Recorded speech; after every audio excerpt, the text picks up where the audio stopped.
سوال ہے کہ جوتے یا چپل میں نماز جنازہ پڑھنا جائز ہے کہ نہیں؟ جواب: اگر جوتے یا چپل پر نجاست نہیں لگی ہوئی تو اس میں نماز جنازہ پڑھنا درست ہے،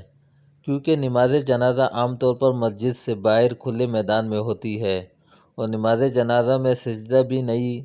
جس کی ادائیگی میں چپل یا جوتے مشکلات پیدا کر سکے۔ اگر جوتے یا چپل پر نجاست لگی ہوئی ہے تو نماز جنازہ نہیں ہوگا، اور اگر نجاست صرف نچلے حصے پر لگی ہوئی ہو اور نمازی جوتے اتار کر اس کے اوپر پاؤں رکھ دے تو نماز جنازہ ادا ہو جائے گی۔ اس تفصیل سے معلوم ہوا کہ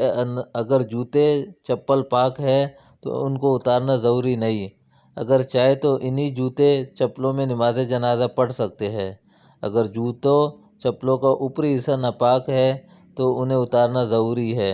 اگر صرف نچلا حصہ ناپاک ہے تو انہیں اتارنا ضروری ہے، اور اتار کر ان جوتوں چپلوں پر کھڑے ہو سکتے ہیں۔ یہ فتویٰ دارالافتاء جامعہ علوم اسلامیہ علامہ محمد یوسف بنوری ٹاؤن کا